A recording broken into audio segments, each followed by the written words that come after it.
مجھے پوچھنے دیں آپ سے کہ آپ عشق کو کیا سمجھتے ہیں. پہلے تو آپ یہ بتائیں نا. عشق کا مطلب ہوتا ہے جذبہ شوق. بالکل صحیح. عشق کا مطلب کیا ہے؟ جذبہ شوق.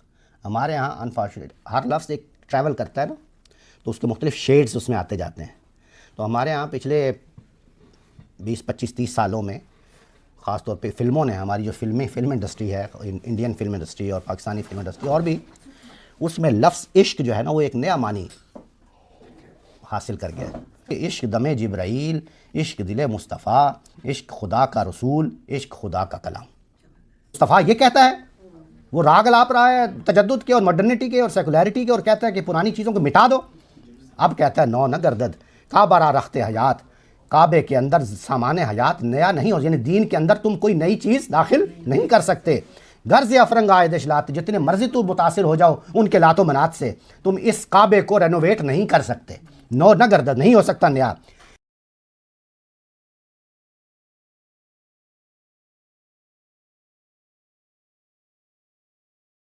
بسم اللہ الرحمن الرحیم. خواتین و حضرات، آپ کا بہت بہت شکریہ. فہم اقبال کی اس ماہانہ نشست میں آج جس کلام کا انتخاب کیا ہے وہ ابھی آپ کو میں اسکرین پہ دکھاتا ہوں. آپ جانتے ہیں کہ ہم یہاں پہ جو گفتگو کرتے ہیں، آپس میں گفتگو کر کے اس کو سیکھنے کی کوشش کرتے ہیں، وہ اس کی جو منہج ہے وہ ہے، ہم نے اس کو ایک طرح سے تھیمیٹک کیٹیگرائز کیا ہوا ہے کہ ہر مہینے ہم ایک نئی تھیم جو ہے، تھیم سے آپ مراد یہ لے لیں کہ آپ کو میں نے عرض کیا تھا نا، مختلف شعراء جو ہیں وہ اپنا ایک مضمون ہوتا ہے ان کے ذہن میں جس پر وہ کلام کہتے ہیں. تو وہ جو مضمون ہے وہ مختلف مضامین ہوتے ہیں، ہر شاعر کے مختلف مضامین ہوتے ہیں. تو ان میں سے ہم ایک ایک کر کے لیتے جا رہے ہیں. آپ کو یاد ہوگا ہم نے سب سے پہلے فلسفے پہ بات کی، سب سے پہلے تصوف پہ بات کی ہم نے، صوفیزم پہ، پھر ہم نے فلسفے پہ بھی بات کی، پھر جہاد سے متعلق بھی ایک تھیم پہ ہم نے بات کی. تو آج کی تھیم جیسا کہ ٹائٹل سے آپ کو نظر آ رہا ہے اقبال اینڈ قرآن، تو بنیادی طور پہ تو یہ تھیم یہی ہے کہ ہم وہ جاننے کی کوشش کریں گے کہ اقبال کا اور قرآن کا کیا وہ ریلیشن شپ ہے، وہ کیا کہنا چاہتے ہیں، ان کے ذہن میں کیا چیز ہے وہ.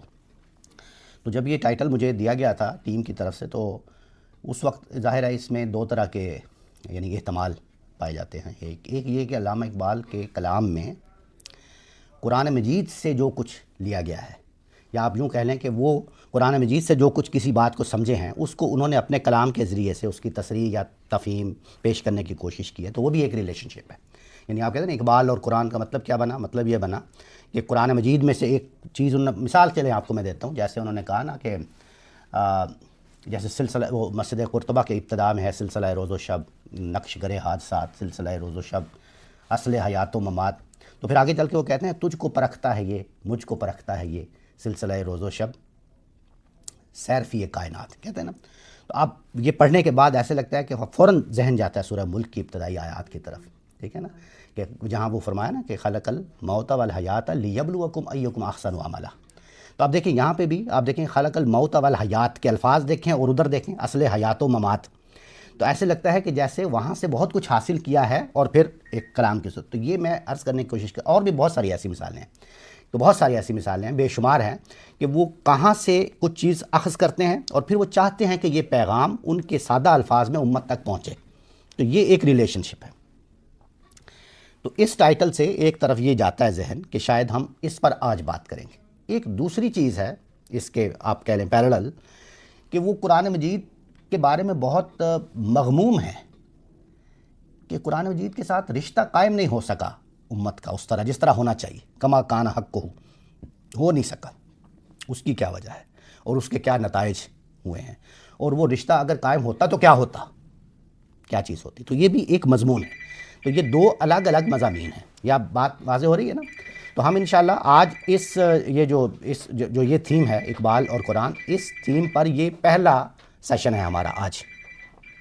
اس میں یہ جو دوسری بات کی ہے کہ وہ ریلیشن شپ کیا ہے، یا قرآن مجید کا مقام کیا ہونا چاہیے تھا، اس میں سے ہمیں کیا اخذ کرنا چاہیے تھا، تو آج ہم اس پہ تھوڑی بہت گفتگو کریں گے. اور اسی سے متعلق میں نے ایک ان کے کلام میں سے ایک چیز جو انتخاب کی ہے وہ آج ہم پڑھیں گے یہاں پہ. لیکن ہیونگ سیڈ دیٹ، وہ جو دوسری چیز ہے کہ اس کلام میں سے اخذ کر کے انہوں نے اشعار کہے، وہ بھی انشاءاللہ ہم آئندہ آنے والے سیشنز میں اس پر بھی ہم، اسی لیے یہ شاید انہوں نے چھوٹا سا اوپر سیشن 1 لکھا ہو. تو اس تھیم کا یہ سیشن 1 ہے. تو وہ خود بھی کہتے ہیں نا کہ گر دلم آئینہ بے جوہر است، گر دلم آئینہ بے جوہر است، ورب حرفم غیر قرآن مزمرست. یعنی یہ اتنی بڑی بات ہے کہ اگر اس کو آپ سمجھیں تو آپ کیا ہے کہ یار یہ اقبال ہی کہہ سکتے ہیں. اگر میرا دل گر دلم آئینہ بے جوہر است، ایک ایسا آئینہ ہے جو بے جوہر ہے، جس میں کوئی کام کی بات نہیں ہے، اگر ایسا ہے، پہلی بات یہ، پہلی شرط یہ رکھی. دوسری کیا رکھی؟ ورب حرفم غیر قرآن مزمن، اور اگر یہ جو میں کلام کہہ رہا ہوں اگر اس کا کوئی ایک لفظ بھی غیر قرآن ہو. دیکھیں کتنا بڑا دعویٰ ہے، کتنا بڑا دعویٰ ہے. ورب حرفم غیر قرآن مزمن، اگر ایسا ہو کہ میرا کوئی ایک لفظ بھی آپ کہہ دیں کہ یہ اس چیز سے متصادم ہے جو قرآن کہہ رہا ہے، یا اس سے متباین ہے، یا اس سے متضاد ہے، اگر ایسا ہو تو پھر دیکھیے آپ نے لیے آگے کیا کہتے ہیں. اگر ایسا تم کہہ دو تو آگے کیا کہہ رہے ہیں؟ گر دلم آئینہ بے جوہر است ورب حرفم غیر قرآن مزمر است. تو پھر روز معاشر خار و رسوا کن مرا، مجھے قیامت والے دن تم خار اور رسوا کر دینا. اور آخری مصرع آپ سنیں کیا ہے، اور اس سے آپ دیکھیں کہ وہ کس کیفیت میں یہ کہہ رہے ہیں. وہ کہتے ہیں بے نصیب از بوسہ پا کن مرا، مجھے رسالت ماں صلی اللہ علیہ وسلم کے قدموں کا بوسہ نصیب نہ ہو. دیکھیں ذرا. تو یہ ہے کہ وہ انہوں نے اس کلام کو، اپنے کلام کو، کہتے ہیں نا کہ محمد بھی تیرا، جبریل بھی، قرآن بھی تیرا، محمد بھی تیرا، جبریل بھی، قرآن، مگر یہ حرف شیریں ترجمہ تیرا ہے یا میرا؟ تو میری بات تو وہ ہے، یہ ایک پورا مضمون ہے، ایک پوری تھیم ہے کہ وہ قرآن مجید میں سے کیا اخذ کرتے ہیں اور پھر اس کو کس طرح بیان کرتے ہیں. تو وہ ہم انشاءاللہ آئندہ سیشنز میں پڑھیں. آج جو میں انتخاب کیا جس کلام کا، وہ میں آپ کے سامنے پہلے کھولتا ہوں. کہاں ہے؟ Sorry,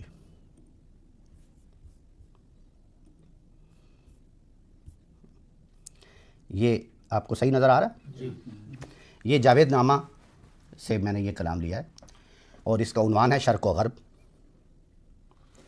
asset and waste. تو اس میں آپ دیکھیں گے، اس میں آپ بہت ساری چیزیں دیکھیں گے. پہلے اگر آپ چاہیں تو میں اس کو ایک دفعہ پڑھ دوں آپ، یا پھر شروع کر دیں اس کو گفتگو کرنا. ٹھیک ہے، پہلے ساتھ ساتھ پڑھتے جاتے ہیں اور ساتھ ساتھ کرتے ہیں. وہ کہتے ہیں غربیاں رازیر کی ساز حیات، غربیاں رازیر کی ساز حیات. یہ جو مغربی لوگ ہیں، ویسٹرن پیپل، ان کے لیے زیر کی کہتے ہیں عقل کو، خرد، زیرک جیسے اردو میں بھی استعمال ہوتا ہے. را کا مطلب ان کے لیے، غربیاں را، غربیوں کے لیے. زیر کی عقل جو ہے ساز حیات. ساز حیات کا کیا مطلب ہے؟ زندگی کے انسٹرومنٹس لائف. کوئی بتائیں گے اور کوشش کریں ذرا. ہم نے پچھلی نشست میں اس پہ بڑی بات کی تھی، بھول جاتے ہیں آپ.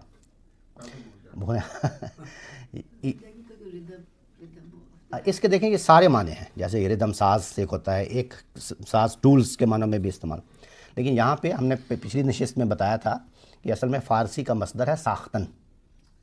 ساختن کا مطلب ہوتا ہے بنانا. تو ساز اس کا حاصل مصدر ہے، اس کی بناوٹ. تو حیات کی بناوٹ، زندگی کی تقویم. تو مغربیوں کے لیے زندگی کی تمام تر تقویم عقل سے ہے، جبکہ شرقیاں را عشق راز کائنات.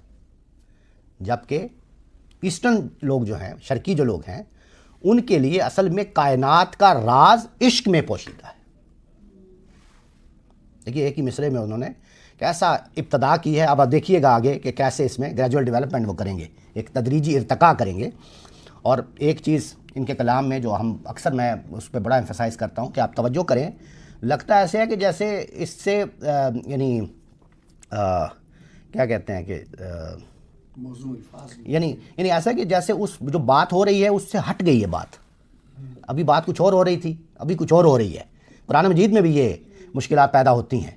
آپ سورہ بقرہ کو ہی دیکھ لیں، ایسا لگتا ہے جیسے یہ بات ہو رہی ہے ایک دم سے یہ بات ہونی شروع ہو گئی ہے. تو ان میں آپس میں کیا کنیکشن ہے؟ تو یہ جو آپس کا کنیکشن ہے اس کو کہتے ہیں نظم، نظم کلام. تو کوہیرنس کیا ہے؟ تو آپ دیکھیے گا، آپ اس کی سب سے اعلیٰ ترین مثال ہے وہ تو مسجد قرطبہ میں. میں کہتا ہوں اگر کسی نے مسجد قرطبہ اس طرح نظم کلام کی روح سے پڑھ لی ہے تو وہ سمجھ سکتا ہے کہ قرآن مجید کے اندر بھی کیا کیا ایسی چیزیں ہوتی ہیں، ایسے نگینے ہیں جن کو آپ واضح طور پہ آپ سمجھ سکتے ہیں کہ وہ کس طرح اس بات کو، اس کلام کو کنیکٹ کیا جا سکتا ہے. تو آپ اس میں بھی دیکھیں گے، یہ ایک چھوٹی مثال ہے اس کی، لیکن بہرحال یہ بھی ایک اچھی مثال ہے کہ بات کی ابتدا کہاں سے ہوئی اور پھر آگے آپ دیکھیں گے کہ وہ ایک دم کیسے اس کے ساتھ جو ہے نا ایک جس طرح کہتے ہیں نا کہ ڈائیورٹ ہو گئی کوئی چیز، لیکن اس کو کیسے کنیکٹ کرتے ہیں، وہ بات کنیکٹ ہونا وہ ہے اس کا نظم کلام، یہ اس کا حسن ہے، اس شاعری کا یہ حسن ہے۔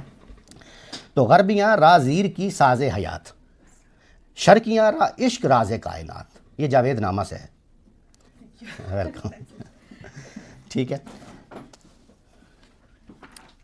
زیر کی از عشق گردد حق شناس، عقل جو ہے وہ عشق کے ساتھ حق شناس بنتی ہے۔ اب دیکھیں پہلے دو مصروں میں بظاہر ایسا لگ رہا تھا کہ جیسے یہ غربیوں کو اور شرقیوں کو دو الگ الگ منہج دینا چاہ رہے ہیں، ایسا لگ رہا تھا نا، شرق و غرب سے ایسا لگتا تھا کہ جیسے دو باہم متباین چیزیں پیش کی جائیں گی، لیکن کیا کہا، پہلے کہا غربیاں را زیر کی ساز حیات، کہ مغربیوں کے لیے زندگی کی بناوٹ عقل سے ہے، جبکہ آپ دیکھیں دوسرے مصرے میں جبکہ سے شروع ہوگا، جبکہ شرقیاں را عشق راز کائنات، اور مشرقیوں کے لیے اس کائنات کا جو سیکرٹ ہے، کائنات کا جو راز ہے وہ اصل میں عشق میں ہے۔ تو یہاں پہ ایسے بظاہر لگا دو الگ۔ اب آگے دیکھیں کیا کہا کہ زیر کی از عشق گردد حق شناس، اگر تم حق کو پہچاننا چاہتے ہو، اگر تم ٹروتھ تک اپنی رسائی چاہتے ہو، تو پھر تمہیں کیا کرنا ہے، زیر کی اور عشق کا ملاپ کرنا پڑے گا۔ عقل زیرک سے ہے نا، جیسے اردو میں وہ زیرک، تو زیرکی جو ہے یعنی عقل اور عشق جو ہے ان دونوں کو ملائیں، زیر کی از عشق، عشق از کا مطلب ہوتا ہے کے ساتھ، زیر کی عشق کے ساتھ گردد ہو جاتی ہے حق شناس۔ تو اگر حق شناس آپ کو ہونا ہے، حق کی پہچان کرنی ہے، تو پھر آپ کو ان دونوں چیزوں کو اکٹھا کرنا ہوگا۔ واضح؟ کار عشق از زیر کی محکم اساس، کار عشق، عشق کا معاملہ، عشق کا کام، از زیرکی کے ساتھ یعنی عقل کے ساتھ، محکم اساس، اس کی بنیاد مضبوط ہو جاتی ہے۔ اگر آپ کو بنیاد مضبوط کرنی ہے اپنے کام کی، اپنے معاملے کی، تو پھر عقل استعمال کریں، لیکن اس کے ساتھ عشق کا عشق تو واضح ہے نا، دل و دماغ کی بات کر رہا ہے نا، یہ کچھ دل و دماغ بالکل اس کا ماخذ ہے۔ دماغ کا ماخذ کیا، دماغ ماخذ ہے کس کا، عقل کا، اور دل ماخذ کس کا ہے، عشق کا۔ لیکن میں جو یہاں رک کے مجھے پوچھنے دیں آپ سے کہ آپ عشق کو کیا سمجھتے ہیں، پہلے تو آپ یہ بتائیں نا۔ پیشن، اوکے، دیٹس ویری گڈ، چاہت، اور عشق، یہ کام کا عشق ہے یا اللہ کا عشق؟ عشق ہے بس، باقی بعد میں دیکھیں گے کہ کس کا ہے۔ بے قابو، عشق کیا چیز ہے؟ سلیم صاحب آپ کو تو بتانا چاہیے، آپ نے تو بہت پڑھا ہوا ہے بھائی، آپ، ہم نے تو بہت مسجد قرطبہ اور کیا کیا اس میں تو عشق کے پورے مضامین پڑھے ہوئے ہیں، تو اب آپ تھوڑا سا دماغ پہ زور دیں۔ عشق ٹوٹ کر چاہنا، عشق کا مطلب ہوتا ہے جذبہ شوق، بالکل صحیح۔ عشق کا مطلب کیا ہے، جذبہ شوق۔ ہمارے ہاں انفارچونیٹ ہر لفظ ایک ٹریول کرتا ہے نا، تو اس کے مختلف شیڈز اس میں آتے جاتے ہیں۔ تو ہمارے ہاں پچھلے 20-25-30 سالوں میں خاص طور پہ فلموں نے، ہماری جو فلم انڈسٹری ہے، انڈین فلم انڈسٹری اور پاکستانی فلم انڈسٹری اور بھی، اس میں لفظ عشق جو ہے نا وہ ایک نیا معنی حاصل کر گیا ہے۔ Sorry, exactly. تو میں اس کو غلط نہیں کہہ رہا ہوں، اس میننگ کو میں غلط نہیں کہہ رہا ہوں، لیکن میں آپ کو بتانا یہ چاہ رہا ہوں کہ وہ عشق جو ہے وہ اس اصل جو لفظ ہے اس کا ایک چھوٹا سا حصہ ہے۔ یعنی وہ کیسے، آپ دیکھیں، عشق کا مطلب ہوتا ہے جذبہ شوق۔ آپ اگر کسی چیز سے عشق کرتے ہیں فار ایگزامپل، تو آپ کے اندر وہ پیشن پیدا ہو جائے کہ آپ پھر اپنا تن من دھن اس کے پیچھے لگا دیں۔ مثال کے طور پہ آپ کوئی کتاب لکھ رہے ہیں، ایک کام کر رہے ہیں آپ، تو اس کتاب لکھنے کے لیے آپ اپنا جذبہ شوق، آپ اپنے، ان کے الفاظ میں، علامہ اقبال کے الفاظ میں، خون جگر کا آخری قطرہ تک نچوڑ دیں۔ سمجھ گئے نا، تیرے عشق نے چاہیا کر کے تھیا ٹھیک ہے نا کیا؟ فلموں میں یہاں بھی اس کا تھوڑا سا تو وہ پارٹ یہی میں اس لیے کہہ رہا ہوں، میں اس لیے کہہ رہا ہوں کہ اس کو میں غلط نہیں کہہ رہا ہوں، جو فلموں میں عشق وغیرہ ہوتا ہے اس کو میں غلط نہیں کہہ رہا ہوں۔ اس میں دیکھ چلے، آپ نے مجھے اچھی مثال دی، ایک عاشق کیا کرتا ہے، محبت، ایک عاشق جس کے ساتھ عشق کر رہا ہے نا، اس کے لیے اب وہ باقی ہر چیز بھول گیا ہے، باقی دنیا و معافی ہاں سے وہ بالکل بے غرض ہو گیا. تو یہ جو اس کا حال ہے، یہ اس کا جذبہ شوق ہے، وہ جس چیز سے عشق کر رہا ہے. اب یہ بات کی ہے کہ آپ کس حقیقی کر رہے ہیں، مجازی کر رہے ہیں، انسانوں سے کر رہے ہیں، اللہ سے کر رہے ہیں، اپنی کتاب سے کر رہے ہیں، کسی بات سے کر رہے ہیں، کسی حق سے کر رہے ہیں، کس چیز سے کر رہے ہیں، یہ ایک الگ چیز ہے. سمجھ گیا؟ تو اصل بات کیا ہے کہ عشق جو ہے وہ آپ کا جذبہ شوق ہے، اور اس جذبہ، اور یہ بڑا مقدس جذبہ ہے، یہ بہت مقدس. اور خاص طور پہ علامہ اقبال نے اس کا جتنا عشق پہ بات کی ہے، اس کی وجہ ایک تو یہ تھی کہ وہ اپنے ہاں اس کی کچھ کمی دیکھتے تھے. انسانوں کے ہاں ایک سطحی چیزیں آ گئی تھیں، وہ جذبہ شوق اس طرح پیشن کے ساتھ وہ چیز موجود نہیں رہی تھی، اس لیے وہ اس پہ بہت ایمفسائز کر رہے تھے. اور دوسرے یہ کہ یہ ایک ایسا مقدس جذبہ ہے کہ اس کے بغیر جو ہے وہ سمجھتے ہیں. آپ کا سوال ہے کوئی؟ میں بعد میں پوچھنا چاہوں گی کہ علامہ نے کچھ ایسا یہ بھی بتایا کہ ڈیولپ کیسے کرتے ہیں؟ ہاں بالکل بتایا ہے کہ بھئی آپ یہی ہے نا کہ آپ جب میں چلیں تھوڑا سا عشق پہ تھوڑے سے سوالات، تھوڑے سے یہ صوفیزم میں عشق جو اس کا تو مقام ہی آخری ہے. یہ دیکھیں یہ اسی مسجد قرطبہ کی کچھ اشعار ہیں جس میں انہوں نے عشق کے بارے میں بتایا ہے. تو ہم رک کے پہلے اس کو دیکھ لیتے ہیں تاکہ تھوڑا سا ہمارے کلیئرٹی ہو جائے کہ وہ عشق کو کیا سمجھتے ہیں علامہ. وہ کہتے ہیں کہ عشق کی تقویم میں عصر رواں کے سوا، تقویم سمجھتے ہیں؟ تقویم کا مطلب تو ہوتا ہے کیلنڈر، تقویم کا مطلب ہوتا ہے کیلنڈر، لیکن یہاں جب استعمال ہوتا ہے لفظوں میں تو اس کا مطلب ہے بناوٹ، اس کی ساخت. جیسے ابھی ہم نے ساختن دیکھا نا، تو اس کی تقویم، اس کی بناوٹ. تو عشق کی بناوٹ میں یا عشق کے اس کیلنڈر میں عصر رواں کے سوا، یہ جو زمانہ چل رہا ہے نا، عصر رواں، یہ چلتا ہوا جو زمانہ ہے، اس کے سوا عصر رواں کیا ہے؟ جیسے آج فیبری 21 2025 ہے، تو یہ کیا ہے؟ یہ زمانہ ہے. کل 21 تھا، ٹھیک ہے، آگے 2026 آئے گا، تو یہ زمانہ ہے جو چل رہا ہے، ٹھیک ہے. یہ عصر رواں ہے، یعنی آپ 1980 1975 یہ سب کیا ہے؟ یہ عصر رواں ہے. وہ کہتے ہیں کہ یہ ایک کیلنڈر ہے، اس کیلنڈر میں یہ مختلف مہینے ہیں، مختلف سال ہیں، لیکن وہ کہتے ہیں کہ عشق کا کیلنڈر ایک مختلف کیلنڈر ہے، وہ اس کا ایک اپنا ہی کیلنڈر ہے عشق کا. وہ کیسے؟ عشق کی تقویم میں عصر رواں کے سوا اور زمانے بھی ہیں جن کا نہیں کوئی نام. آپ تو نام دے رہے ہیں نا، یہ جنوری 1985، فروری 1976، یہ سب نام دے رہے ہیں نا. تو عشق جو کام کر جاتا ہے، اس کا مطلب یہ ہے کہ آپ کے اندر جو جذبہ شوق پیدا ہوتا ہے، اور اس کے نتیجے میں آپ جو نتیجہ اخذ کر لیتے ہیں، وہ چیز جو آپ ڈیولپ کر لیتے ہیں، وہ اصل میں اس زمانے سے ماورا چیز ہوتی ہے، اس کا اپنا ہی ایک زمانہ ہوتا ہے. آپ یوں کہہ لیں کہ 571 عیسوی میں ایک واقعہ ہوا، ٹھیک ہے، اور 632 تک کا جو پیریڈ ہے اس کو آپ کیلنڈر پہ تو دکھا سکتے ہیں کہ 571 سے 632 تک یہ ہوا، آپ دکھا سکتے ہیں نا کہ ایونٹ ہے یہ. لیکن وہ یہ کہہ رہے ہیں کہ وہ جو نتیجہ نکلا، اس کے پیچھے جو جذبہ شوق تھا، وہ اس کیلنڈر سے بہت اوپر کی چیز ہے.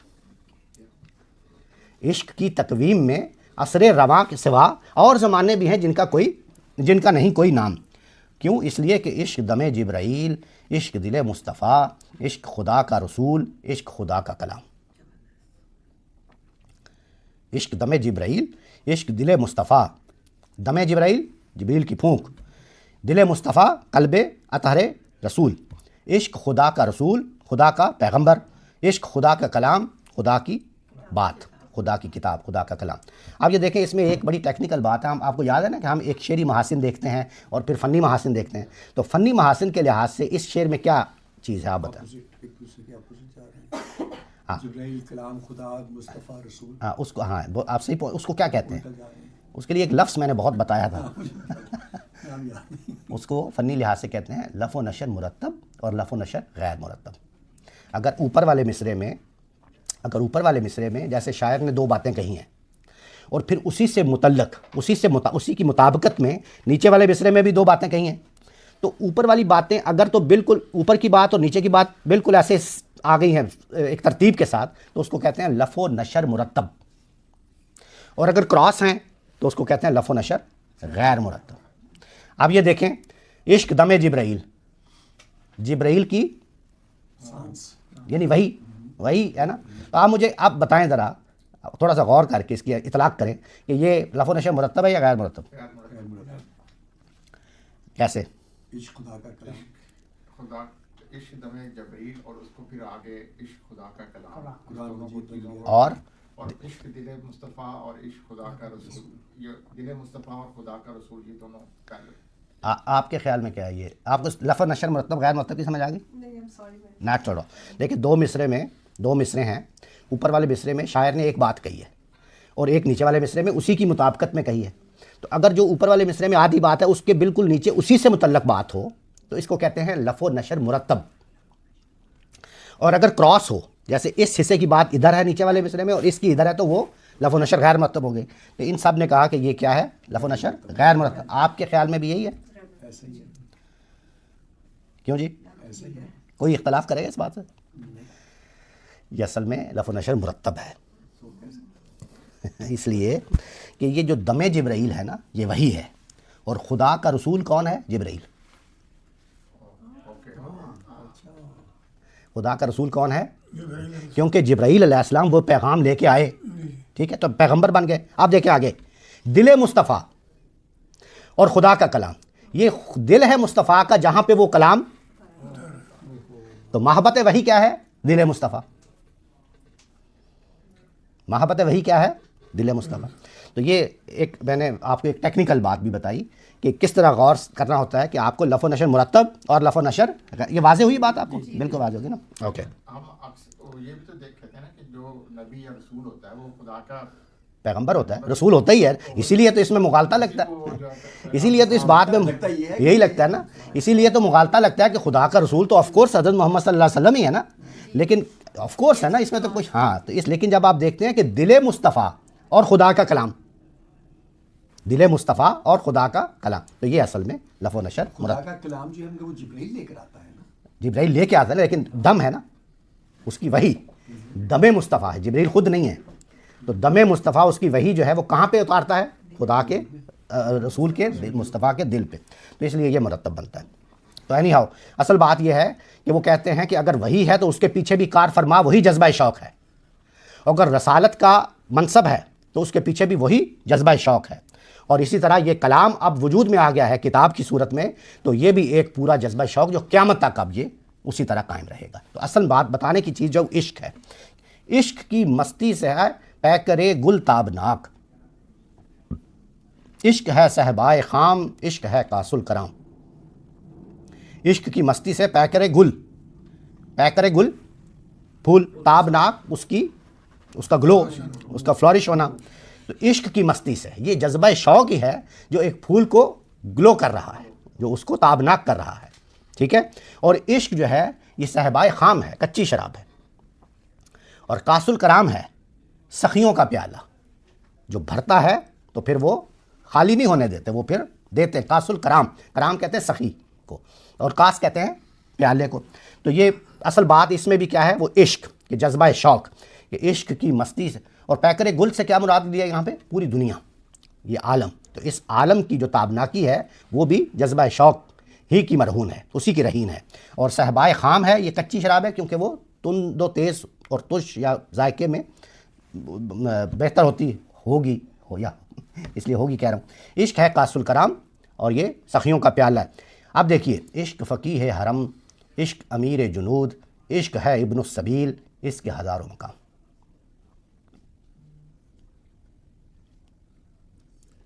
کوئی سمجھا اس کو؟ السلام علیکم۔ عشق فقیہ ہے حرم، عشق امیر جنود، عشق ہے ابن السبیل، اس کے ہزاروں مقام۔ اچھا، اس کو ہم فی الحال تو اس کو رک کے ہم عشق کی وجہ سے اس کو پڑھ رہے ہیں، جب ہم مسجد قرطبہ ایک دفعہ پھر پڑھیں گے یہاں پہ تو پھر اس کی اور تفصیل میں کروں گا۔ ابھی اس میں دیکھیں کیا خوبی ہے، یہ ایسے ہی 3 چیزیں جمع نہیں کر دی، یہ ایسے ہی 3 الفاظ وزن پورا کرنے کے لیے یا کوئی چیز کرنے کے لیے پورا نہیں کر دیا، اس میں پوری امت کی اس روایت کو جو 3 ہی حصوں میں ہے، فقیہ ہے حرم، ایک تو فقیہ کہا فقہا کی وجہ سے، فقاہت، اور پھر اس کو حرم کہہ کے اس کا تقدس کے ساتھ کنیکشن کر دیا، فقیہ ہے حرم، امیر جنود سپہ سالار، امیر جنود سپہ سالار، اور ابن السبیل صوفی، تینوں کو، یعنی تصوف کی روایت کو بھی لے آیا اور ادھر جہاد کی روایت کو بھی لے آئے اور ادھر شریعت اور فقہ کی روایت کو بھی لے آئے. یہ ایسا نہیں ہے کہ ایسے ہی 3 الفاظ لکھ دیے، یعنی ایسی بات کرتے ہیں کہ آپ غور و فکر کر لیں، نہ اس کے خارج کچھ آپ لے آ سکتے ہیں، نہ اس سے کچھ، نہ اس میں کوئی کبھی بیشی نہیں کر سکتے آپ. انہوں نے اپنے ریلیجس تھاٹس آف اسلام میں بھی انہی 3 مراحل کی بات کی ہے، ٹھیک ہے نا. تو یہ اس میں اس کی فنی خوبی ہے اس شعر کی. لیکن وہ بات جو ہم اس میں سے نکالنا چاہتے ہیں وہ کیا ہے کہ اگر کوئی فقیہ حرم بھی ہے تو اس کے پیچھے بھی اصل چیز کیا ہے؟ عشق، وہ جذبہ شوق. اور اگر کوئی سپہ سالار بھی لڑ رہا ہے میدان میں تو اس کے پیچھے بھی وہ اصل محرکہ کیا ہے؟ وہ جذبہ محرکہ کیا کار فرما ہے؟ وہ عشق ہے، وہ جذبہ شوق ہے جس کی بنیاد پہ وہ اپنا جھنڈا لہرا کے آگے چل رہا ہے. اور اگر کوئی صوفی بھی ہے تو اس کے اندر بھی جو سیر باطن کا جو جذبہ ہے وہ اصل میں وہی جذبہ شوق، وہی عشق ہی ہے. تو عشق کو ہم سمجھنا چاہ رہے ہیں کہ وہ جو لفظ استعمال کرتے ہیں تو اس کا اصل میں مطلب کیا ہے، وہ کیا کہنا چاہتے ہیں. تو عشق فقیہ حرم، عشق امیر جنود، عشق ابن السبیل، عشق ہے ابن السبیل، اس کے ہزاروں مقام، اس کے ہزاروں مقام. اب یہ اس جو ہے اس کو بھی ذرا دیکھیں غور سے. میں پھر کہہ رہا ہوں کہ اس کی تفصیل تو ہم جب وہ نظم پڑھیں گے تو انشاءاللہ کریں گے. یہ اس کون ہے؟ عشق. اور کچھ شارحین یہ کہتے ہیں کہ ابن السبیل ہے، کیونکہ صوفیوں کے یہاں بھی مقامات ہوتے ہیں نا، پتہ ہے نا آپ کو، سلاسل اور مقامات ہوتے ہیں کہ یہ مقام ہے مقام. تو پھر وہ کہتے ہیں عشق ہے ابن السبیل، اس کے ہیں ہزاروں مقام. تو یہ دونوں باتیں اس میں باور ہو سکتی ہیں، ممکن ہو سکتی ہیں. عشق کو بھی کہہ سکتے ہیں اور ابن السبیل کو. آگے وہ کہتے ہیں عشق کے مضراب سے نغمہ تار حیات، عشق سے نور حیات، عشق سے نار حیات. یہ جذبہ شوق ہی ہے. مضراب کیا ہوتا ہے؟ تار کو بجاتا ہے. بالکل، وہ جو چھلا ہوتا ہے نا جس سے آپ وہ بجاتے ہیں، کیا بجاتے ہیں؟ گٹار، ستار یا گٹار. تو اس چھلے کو کہتے ہیں مضراب. نغمہ تار حیات، یہ گٹار کی تار نہیں ہے بلکہ کس کی؟ حیات کی ہے. اب دیکھیں کیسے انہوں نے تشبیہ کیسے خوبصورت دی ہے. کو زندگی کی تار، جیسے گٹار کی تار ہوتی ہے نا، تو کہتے ہیں زندگی کی تار کا نغمہ جس چھلے کے ساتھ چھڑتا ہے وہ چھلا عشق ہے. سمجھ گیا؟ واضح ہوئی یہ بات. عشق کے مضراب سے، عشق کے مضراب سے نغمہ تار حیات، زندگی کے تار کا نغمہ جس مضراب سے پھوٹتا ہے وہ اصل میں وہی جذبہ شوق ہے، وہی عشق ہے. عشق سے نور حیات، عشق سے نار حیات. زندگی کا نور اور زندگی کا نار. یہ نور و نار جو اکٹھا آتا ہے نا جب اس طرح، علامہ اقبال کے کلام میں بہت جگہ آئے گا نار و نور، تو آپ ذہن میں رکھیے گا اس سے ان کی مراد خیر و شر ہوتی ہے، خیر و شر. اور اس کو کہتے ہیں احاطے کا مضمون، کہ وہ ایک لفظ استعمال کر کے پوری بات کا احاطہ کر لیا. سمجھ گئے نا؟ تو عشق سے نور، اس سے کیا مراد ہے؟ اس سے مراد یہ ہے کہ انسان کے اندر شر کا دائیا بھی پایا جاتا ہے نا. یعنی آپ ایک طرف تو میں نے 571 اور 632 کا حوالہ دیا نا، اور دوسری طرف مثلا ہٹلر کا میں حوالہ دیتا ہوں، تو وہ بھی اپنے اس کام میں آخری درجے میں پہنچا، لیکن تھا کیا؟ شر تھا. کیا؟ نار حیات. تو کہتے ہیں کہ وہ جذبہ محرکہ منفی بھی ہو سکتا ہے، اس کو وہ عشق ہی تھا. اصل بات وہ اپنی قوم کا عشق تھا. اصل چیز جو ہے وہ پیشن ہی ہوتی ہے، اصل چیز وہ جذبہ شوق ہی ہوتی ہے کہ آپ نے اس کو نور حیات کی طرف لے کے جانا ہے یا نار حیات کی طرف. تو یہ آپ کی فری ول ہوتی ہے، یہ آپ کی فری ول ہے کہ آپ اپنے ارادے، اپنے اختیار کے ساتھ اس چیز کو چنتے ہیں. تو یہ تو انہوں نے تھوڑی سی تفسیر کی کہ عشق کیا ہے. ڈیولپ کیسے ڈیولپ define کیا؟ ہاں، آپ کے پیشن سے، کہ آپ نے اپنے اندر وہ جذبہ پیدا کرنا ہے اور آپ نے اس جذبے کے، آپ نے مطلب اس کو پاکیزہ کرنا ہے سب سے پہلے تو، نفس کو پاکیزہ کرنا. ٹھیک ہے نا، نفس کی پاکیزگی آپ کہہ لیں. لیکن آپ جس کام کے پیچھے پڑ گئے ہیں اس کے لیے آپ کو اب وہ جذبہ شوق آپ کے اندر ہے جس کو آپ نے بروئے کار لانا ہے. یہ ہے اس کی پیدا کرنے کی جگہ. اس کا ایک ٹپ میں آپ کو دے دیتا ہوں کہ بالعموم آپ نے دیکھا ہوگا ہمارے ہاں ہم فیصلہ کرتے ہیں، جیسے میں کہتا ہوں آج آئس کریم کھانے کو بڑا دل کر رہا ہے مثال کے طور، تو آئس کریم کھانے کو بڑا، تو ابتدا کہاں سے ہوئی؟ کہتے ہیں نا میرا دل ہے میں گاڑی لے لوں. یہاں سے بات ہم شروع کرتے ہیں، میرا دل ہے یہ گاڑی مجھے لے لوں، میں میرا دل ہے میں یہ کام نہ کروں. تو بات کہاں سے شروع ہو رہی ہے؟ دل سے. ٹھیک ہے. اور پھر جب آپ چلتے ہیں آئس کریم لینے تو پھر آپ کہتے ہیں کہ یار گلا خراب ہو جائے گا، یا لے لیتے ہیں آئس کریم، پھر کہتے ہیں گلا خراب ہو جائے گا، موسم اچھا نہیں ہے، یار یہ آئس کریم فلانا یہ ہے، کچھ اس میں نقص نکال، گاڑی کے بارے میں یہی ہے، اور جتنے بات. تو ترتیب کیا ہے؟ دل سے بات شروع ہوئی اور عقل پہ جا کے رکی، ایسا ہی ہے نا. اس کی نفی کرتے ہیں وہ علامہ اقبال. وہ کہتے ہیں اس ترتیب کو الٹو ہو، عقل سے فیصلہ کرو، پہلے پورا غور کرو، پورا. آپ دیکھیے کہ آپ کہہ رہے ہیں کہ ڈیولپ کیسے ہوتا ہے، تو میں اس کا یہ جواب دے رہا ہوں. آپ پہلے غور کریں، جو کچھ بھی کرنا ہے آپ نے، آئس کریم کھانی ہے یا کوئی کتاب لکھنی ہے یا کوئی ڈگری کرنی ہے، کچھ بھی کرنا ہے، تو اس پر عقل سے پہلے غور کرو، تدبر کرو، اس پہ فکر کرو، پھر آپ مشاورت کریں، اپنے بہن بھائیوں سے مشورہ کریں، اپنے ماں باپ سے مشورہ کریں، اپنی بیوی سے، اپنے خامد سے مشورہ کریں، ٹھیک ہے، اپنے بچوں سے مشورہ کریں، کوئی بھی آپ کام زندگی کا کرنا چاہتے ہیں مشورہ کریں. کر لیا مشورہ، سب نے اپنے اپنے مشورے دے دیے، اب آپ کے پاس ایک بات آ گئی، ٹھیک ہے، اب ان سات ایک انفارمیشن آپ کے پاس آ گئی، ایک نالج آ گیا نا، اس کی بنیاد پہ فیصلہ کون کرے؟ آپ کریں. اب یہ نہ دیکھیں کہ کتنے ووٹنگ نہیں کرنی کہ اتنے ووٹ یہ آئے ہیں اتنے نہیں، اب آپ کو فیصلہ کرنا ہے، اور فیصلہ کرنا ہے دل سے. ہم لوگ فیصلہ کرتے ہیں عقل سے. لیکن میں یہ جو ہمارا افسانوی اور فلموں کا یا اس کے جو کبھی پیش کرتے ہیں عشق، اس کو جو میں کبھی سمجھا، اگر اس کو یہ مجازی عشق میں دیتے ہیں تو بعض دفعہ ایسا دکھاتے ہیں کہ وہ جو عاشق ہوتا ہے یا جس عورت پہ اس کو عشق ہو جاتا ہے، تو انتہا اس کی یہ ہوتی ہے کہ جو وہ چاہتی ہے، اگر اس سے شادی نہیں بھی کرنا چاہتی، اس کے ساتھ ملنا بھی نہیں چاہتی، تو اس کی خوشی میں وہ خوش ہے. صحیح. تو یہ وہ انتہا کرتا ہے کہ میری خوشی تیری خوشی ہے سب کچھ. تو یہ تو یوں پیش کیا جاتا ہے عام طور پہ. جی یہ تو اصل میں کیس ٹو کیس ویری کرتا ہے یہ معاملہ. لیکن اصل بات جو چیز سمجھانا مقصود ہے وہ یہ ہے کہ آپ کا جذبہ شوق، آپ کا وہ عشق، آپ کا وہ پیشن، وہ کسی خاتون کے لیے بھی ہو سکتا ہے، کسی مرد کے لیے بھی ہو سکتا ہے، کسی کام کے لیے ہو سکتا ہے، کسی ابھی دیکھیں ادھر حرم کی فقہ کے لیے اور امیر جنود کے لیے اور ابن السبیل کے طور پہ بھی استعمال ہوا.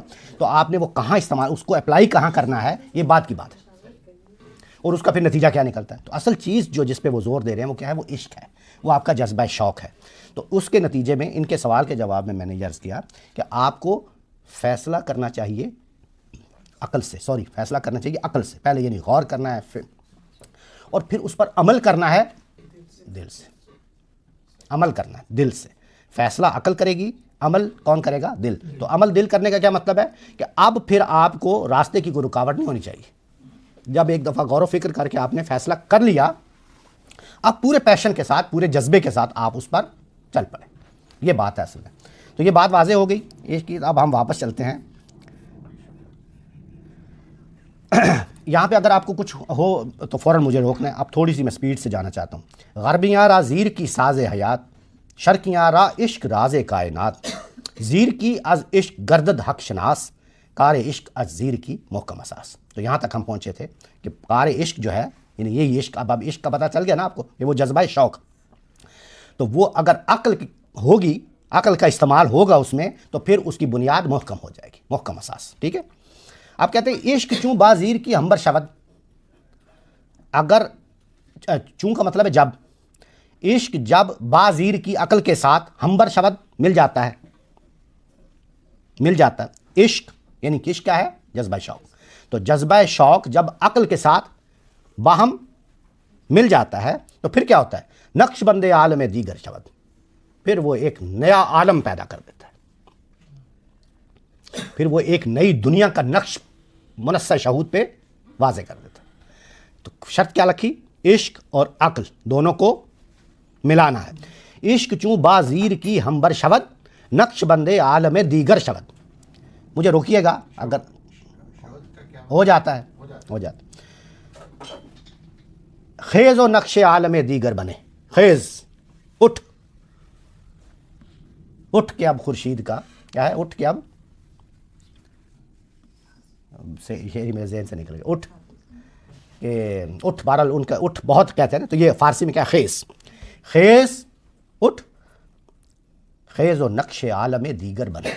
اٹھ اور یہ ایک نئے عالم کا نقش بنا. وہ آپ کو کہہ رہے ہیں اٹھ اور ایک نئے عالم کا نقش بنا. کیسے بنائیں گے؟ عشق اور عقل کے باہم استعمال سے. عشق را بازیر کی آمیز دے. عشق کو زیرکی کے ساتھ، عقل کے ساتھ آمیز دے، اس کے ساتھ ملا دے۔ شعلۂ افرنگیاں نم خوردہ ایست، افرنگیوں کا جو شعلہ ہے وہ نم خوردہ ہو گیا ہے، اس میں اب وہ تپش باقی نہیں رہی، وہ نم خوردہ ہو گیا۔ نم خوردہ یعنی اس مزمحل ہو گیا ہے، ویٹ ہو گیا ہے، اس کا جو شعلہ تھا وہ ویٹ ہو گیا، نم خوردہ، نم کھا گیا ہے، خوردہ کا مطلب کھا لینا۔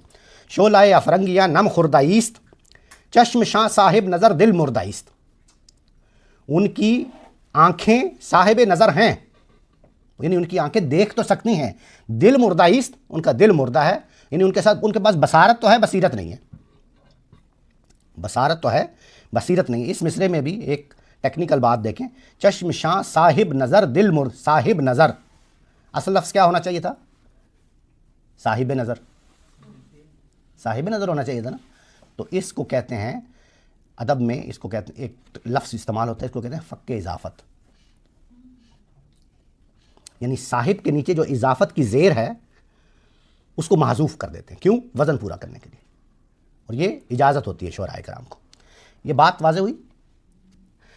چشم شاہ، شاہ جو ہے نا، شاہ یہ اصل میں پروناؤن ہے، ضمیر ہے، جمع کے لیے استعمال ہوتی ہے، واحد کے لیے شین استعمال ہوتی ہے، صرف شین۔ چشمش ہوتا تو اس کی آنکھ، چشم شاہ ان کی آنکھیں، تو چشم شاہ صاحب نظر، ان کی آنکھیں دیکھ تو سکتی ہیں، صاحب نظر تو ہیں، لیکن دل مقتعیست، ان کے دل جو ہیں ان کے اندر بصیرت نہیں ہے۔ زخم ہا خردند از شمشیر خیش، انہوں نے، خردند کا مطلب کھا لینا، انہوں نے زخم کھا لیے اپنی ہی تلوار سے، از شمشیر خیش، اپنی ہی تلوار سے، کہتے ہیں نا اپنے پاؤں پہ آپ کو لاڑھا مارنا، تو زخم ہا خردند از شمشیر خیش، بسمل افتادند چون نخچیر خیش، اس طرح زخمی ہو کے گر گئے جس طرح ایک شکاری گر جاتا ہے، اپنا ہی شکاری گر جاتا ہے، اسی طرح وہ خود گر گئے۔ کس کی بات ہو رہی ہے؟ یس۔ اب دیکھیں، سوز و مستی را مجو از تاک شان، سوز و مستی، ابھی ہم نے دیکھا ساز اور سوز، یہ بہت استعمال کرتے ہیں علامہ اقبال، ساز و سوز۔ سوز کا کیا مطلب ہے؟ جی، سورو، جلنا، اور بتائیں؟ دکھ، غمگین۔ تو جس طرح ساز جو ہے نا، اس کے بھی بہت سارے مطلب، سوز کے بھی بہت سارے مطلب ہیں۔ تو ساز ابھی ہم نے دیکھا کہ کس مصدر سے آیا؟ ساختن سے، ساختن کا حاصل مصدر ہے، بناوٹ، بنانا۔ سوز جو ہے یہ سوختن سے ہے، سوختن کا مطلب جلانا بھی ہوتا ہے اور جلنا بھی ہوتا ہے، جلنا اور جلانا دونوں مطلب ہوتے ہیں سوختن کے۔ تو سوز اس کا حاصل مصدر ہے، اس کا مطلب ہے تپش، اس کی حرارت، زندگی کی حرارت، جیسے سوز حیات کہیں اس کا مطلب ہے زندگی کی تپش۔ تو سوز و مستی را مجو، مجو کا مطلب ہوتا ہے تلاش کرنا، جیسے جستجو ہوتا ہے نا، جستجو، جو کا مطلب تلاش کر، مجو اس کی نفی ہو گئی، مت تلاش کر۔ ما جو ہے نا یہ نفی کے لیے آتا ہے، جیسے آپ نے وہ گانا سنا ہے زحال مسکین، مکن، کن کر، مکن نہ کر، تو ما جو ہے یہ اصل میں نفی کے لیے آتا ہے، وہ ما ہے، لا اور ما اس طرح کی۔ تو مکن، یا سوری مجو، سوز و مستی را مجو از تاک شان، ان کی انگور کی بیل سے سوز و مستی کی تلاش نہ کر۔ پہلے انہوں نے تشبیہ دی کہ ان کا جو شعلہ ہے وہ نم خوردہ ہو گیا ہے، اور اب وہ کہہ رہے ہیں کہ ان کے انگور کی بیل جو ہے اس میں کوئی سوز و مستی باقی نہیں رہی۔ شراب مطلب ہے شراب، تاک شان یعنی اس کی جو انگور ہے، ان کی جو بیل ہے اس میں سوز و مستی نہیں، یعنی جو آپ ڈرنک پی کے جس سے سوز و مستی آتی ہے وہ نہیں رہی۔ عصر دیگر نیست در افلاک شان۔ اب دیکھیں یہ اصل بات ہے، میں ابھی عرض کر رہا تھا نا کہ اس میں آپ نظم دیکھیے گا کہ کہاں سے بات شروع کی ہے اور کہاں اس کو آپ لے کے جا رہے ہیں۔ وہ عصر دیگر، ایک نیا زمانہ، ایک دوسرا زمانہ ان کے افلاک میں نہیں ہے۔ عصر دیگر نیست در افلاک شان، شان کی سمجھ آ گئی نا، وہی پروناؤن ہے۔ افلاک شان، ان کے افلاک میں، ان کے ہیونز میں، ان کے ہیونز میں کوئی نیا زمانہ نہیں ہے، کوئی جدت نہیں ہے، بس وہ جہاں ہیں، اور ان کا شعلہ بھی اب نم خوردہ ہو گیا ہے، اور ان کی تاکہ شان میں بھی سوز و مستی باقی نہیں رہی ہے۔ مجھے پلیز روکیے گا اگر کوئی سوال یا کوئی سمجھ نہیں آ رہی ہوگی، کیونکہ میں یہ کنسیڈر کر رہا ہوں کہ آپ واضح ویسٹرنز کی بات کر ویسٹرنز لیکن جدت تو نہیں کے پاس ہے۔ بتائیں گے ابھی بتائیں گے کہ وہ کیا چیز ہے جس کو میں یہ کہہ رہا ہوں، کیا چیز ہے جو نہیں ہے، ٹھیک ہے. تو یہ ویسٹ کے زوال کی بات کر رہے ہیں. جی لیکن ابھی بتائیں گے کہ وہ ریزن کیا ہے, وہ کیا چیز ہے جس کی بنیاد پہ میں یہ دعویٰ کر رہا ہوں. ابھی اوپر تو انہوں نے بتا دیا سب سے اوپر کہ اصل چیز تو عقل ہے جو ان کے پاس ہے. یہ تو بتا دیا انہوں نے کہ غربیاں راہ زیر کی ساز حیات, زندگی کی بناوٹ, زندگی کی ساز حیات وہ ہے ہی ان کے پاس, اور وہ عقل سے ہے. تو عقل کے ساتھ انہوں نے بہت سارے فنون, بہت سارے علوم, بہت سارے معارف ان کو جنم دیا ہے. یہاں تک کہ انہوں نے سب سے پہلے طبی علوم کیے, پھر اس کے بعد سوشل علومس, یعنی انہوں نے ایسی سوشل سائنسز وجود میں کہ ان کی بنیاد پہ ادارے قائم کر دیے. یعنی دیکھیں کہ 2 مراحل ہیں, ایک طبی علوم پھر معاشرتی علوم, ٹھیک ہے. اور پھر آگے اب جو دور آ رہا ہے وہ آرٹیفیشل انٹیلیجنس کا ہے. تو یہ بھی اسی عقل کا نتیجہ ہے, آپ اس کی نفی تو نہیں کر سکتے. تو انہوں نے بھی اس کو مانا ہے, ایسا نہیں کہ اس کو وہ سرے سے رد کر رہے ہیں, انہوں نے مانا ہے. لیکن وہ کہہ رہے ہیں کہ اس میں ایک چیز جو نہیں ہے وہ کیا ہے, اس کو وہ کہہ رہے ہیں عشق. اب آگے جا کے اس کا نتیجہ برآمد کریں گے, آپ ذرا دیکھتے جائیے.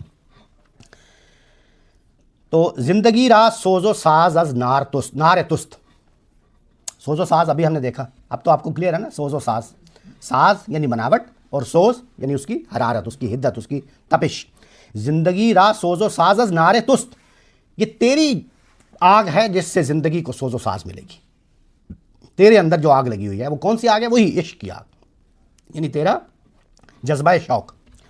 عالم نو آفریدن کار تست, آفریدن پیدا کرنا, عالم نو ایک نئی دنیا, نئی دنیا کو وجود بخشنا یہ تیرا کام ہے, ٹھیک ہے.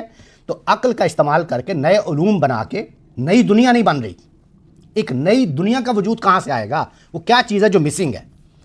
اب دیکھیں مصطفیٰ کو از تجدد می سرود, یہ مصطفیٰ کمال پاشا, اس کو آپ بتائیں. مصطفیٰ کو از, کو کا مطلب ہوتا ہے کہ او, مصطفیٰ کہ وہ, کہ اور او کو ملا دیا ہے, ٹھیک ہے. یہ کو نہیں ہے اردو میں جیسے کو لکھتے ہیں وہ لکھا ہے. مصطفیٰ کہ وہ, از تجدد می سرود, وہ یہ راگ الاپ, می سرود راگ الاپ رہا ہے, وہ یہی کہے جا رہا ہے تجدد تجدد, ماڈرنٹی سیکولرٹی, ماڈرنٹی سیکولرٹی, ماڈرنٹی سیکولرٹی, اسی کی تسبیح کیے جا رہا ہے مصطفیٰ کمال پاشا. گفت وہ کہتا ہے نقش کہنا را باید زدود, کہ یہ جتنی پرانی نقش ہیں, جتنے پرانے افکار ہیں, ان کو مٹا دینا چاہیے.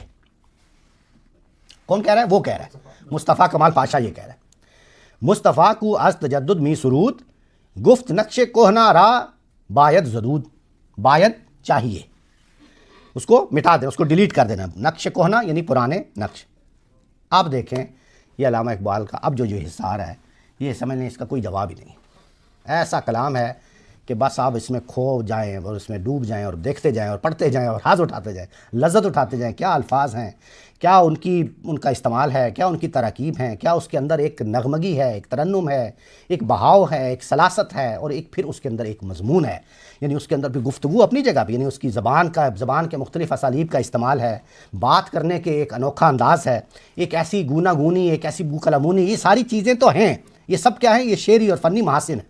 لیکن وہ مضمون, اب وہ بات کا دلائل وہ اب اس حصے میں آ رہے ہیں.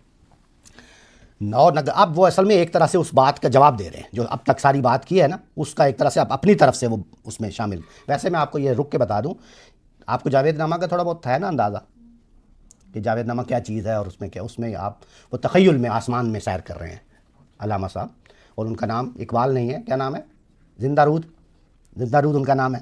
تو وہ آسمانوں میں سیر کر رہے ہیں, پہلے چاند پہ گئے, اس کے بعد عطارد پہ, پھر زہرہ پہ, پھر مریخ پہ, مختلف سیاروں پہ جاتے, آسمانوں پہ جا رہے. تو وہاں ان کو بڑی بڑی شخصیات مل رہی ہیں, انبیاء بھی ملے اور بڑے بڑے لوگ ملے, افغانی ملے, سعید حلیم پاشا ملے, یہ ملے, وہ ملے.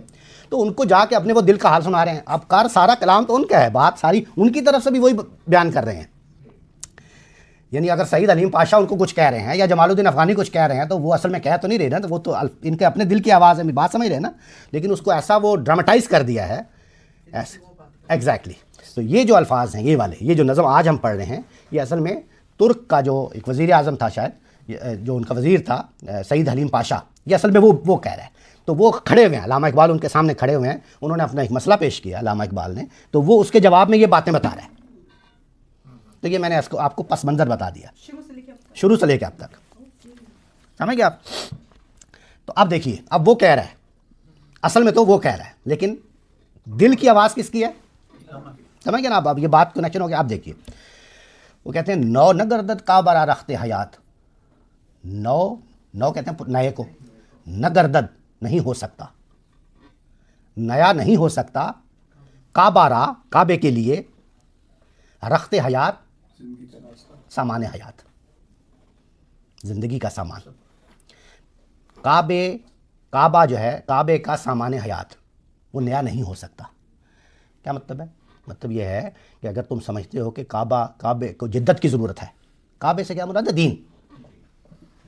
اب ادھر مصطفیٰ کمال پاشا ذہن میں رکھے نا, ماڈرنزم سیکولرزم یہ ذہن میں رکھے. تو وہ چاہتا ہے کہ یہ کچھ بدل جائے, میں مسلمان بھی رہوں, اسلام پہ بھی میں رہوں, اور یہ بدل جائے. یہ سارا کچھ پس منظر میں ہے نا. تو وہ کہتے ہیں نو نہ گردد, یہ نیا نہیں ہو سکتا کعبے کے لیے یعنی دین کے لیے, رخت حیات یعنی کعبے کا سامان حیات یعنی دین کے اندر کنٹینٹ. کلیئر ہے؟ غرض افرنگ آئے دش لات و منات, بے شک تم افرنگ کے یا مغرب کے لات و منات لا کے اس میں رینوویٹ کر دو. آپ کعبے اب دیکھیں نا, لات و منات اس رعایت سے آیا, کعبے کی رعایت سے. اصل میں آپ ذہن میں رکھیں تھے نا وہاں پہ لات و منات سمجھتے نا بتوں کو. تو کہتے ہیں غرض افرنگ آئے دش, آیت ہے آمد سے, اور آئے دش شین کیا ہے؟ وہی پروناؤن, یعنی اس میں آئیں, کعبے میں آئیں. سمجھ آئیے آپ کو؟ شین کیا ہے؟ پروناؤن ہے. شین ضمیر ہے جس کو ہمارے ہاں ضمیر متصل کہتے ہیں, عربی میں ضمیر متصل کہتے ہیں. تو آئے دش آئیں اس میں.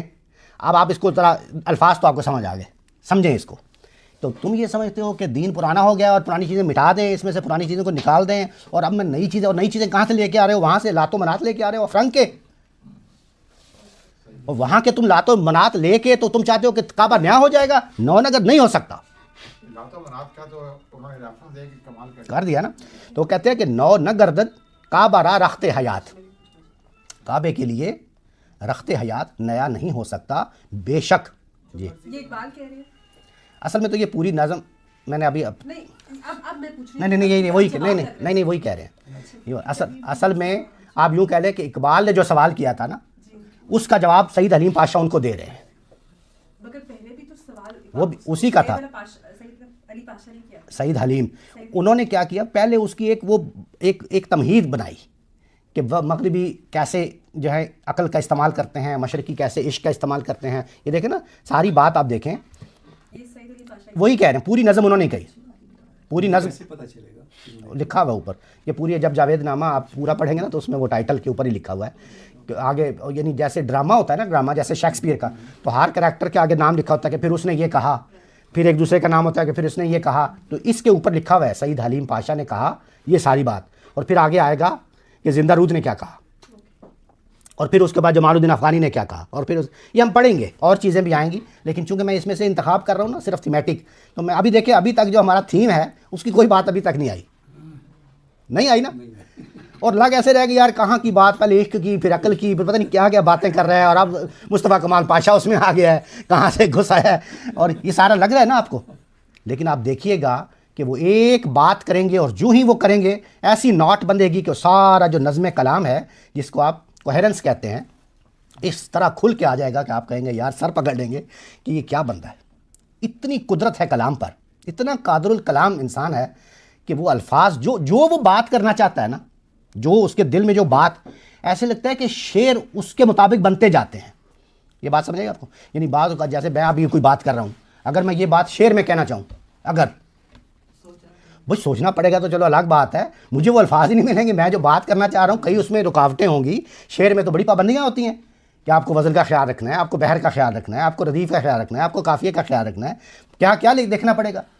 تو علامہ صاحب ایسے لگتا ہے کہ وہ الفاظ خود بخود اسی وزن پہ آ گئے ہیں جو ان کے اندر تھے. ایسی کمال کا کلام ہے. تو آپ دیکھیے اترے ہیں ایگزیکٹلی. تو یہاں تک ہم کہاں پہنچے جی؟ نقش. اب دیکھیے ترک را آہنگ نو در چنگ نیست, ترکوں کے لیے آہنگ نو در چنگ، ان کے ساز میں نیا آہنگ نیست نہیں ہے. یوں کہیے کہ ترکوں کے ساز میں نیا نغمہ نہیں ہے. اصل بات کیا ہے؟ نیا نغمہ، اگر نیا عالم، ایک نیا عالم وجود میں لانا چاہتے ہیں وہ. ترکوں کے لیے آہنگ نو در چنگ نیست، چنگ کہتے ہیں نا اس کو، جی. تو اس کے ساز میں، اس کے میوزک میں وہ نیا نغمہ نہیں ہے. آہنگ نو، ایک نیا انداز نہیں ہے اس کے اندر. تازہ عش جز کو ہنائے افرنگ نیست.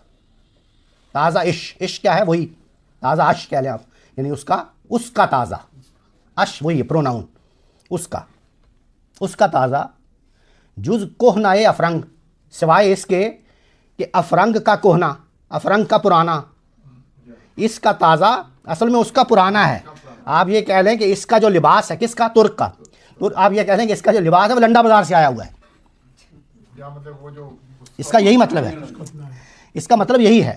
یعنی تازہ عش جز کوہنائے افرنگ نیست، اس کا پرانا. ٹھیک ہے، تو تازہ عش میرے لیے تو وہ ٹائی کوٹ ہے، لیکن اس کی اترن ہے، اس کی وہ اترن ہے. تو ترک را آہنگ نو در چنگنی، اس کے ساز، اس کے میوزک میں، اس کے ساز میں نیا نغمہ نہیں ہے. اس کا تازہ اس کا پرانا ہے. افرنگ کا پرانا یعنی افرنگ کا اترن، افرنگ کا لنڈا بازار. سینائے او را دمے دیگر نبود، اس کے سینے میں دوسری سانس نہیں ہے، دوسری سانس کا موقع نہیں ہے.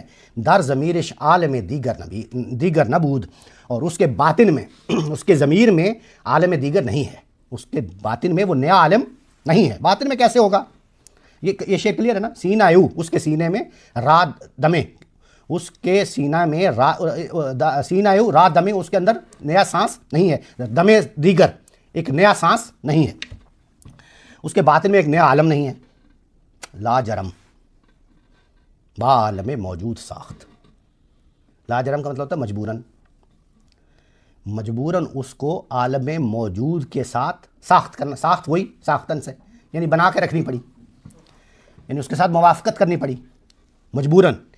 کیوں؟ اس لیے کہ اس کے سینے کے اندر کوئی نئی سانس ہی نہیں ہے، اس کے سانس کے اندر کوئی نیا نغمہ ہی نہیں ہے، اور اس کے ضمیر کے اندر، اس کے باطن کے اندر کوئی نیا عالم ہی نہیں ہے. ہوتا تو نکال لیتا، تو نہیں ہے. لہٰذا مجبوراً با عالم موجود ساخت، جو کچھ موجود تھا، جو عالم موجود تھا، اس کے ساتھ اس کو بنا کے رکھنی پڑی، اس کے ساتھ اس کو مطابقت کرنی پڑی. لیکن کیا ہوا؟ مثل موم از سوز این عالم گداخت، موم کی طرح اس کی تپش کے ساتھ وہ پگھل کے رہ گیا. اس کی ترک، ویسٹ کی ترک جو ہے، ویسٹ کی تپش کے ساتھ ایسے پگھل گیا جیسے موم پگھل جاتا ہے. مثل موم از سوز این عالم گداخت.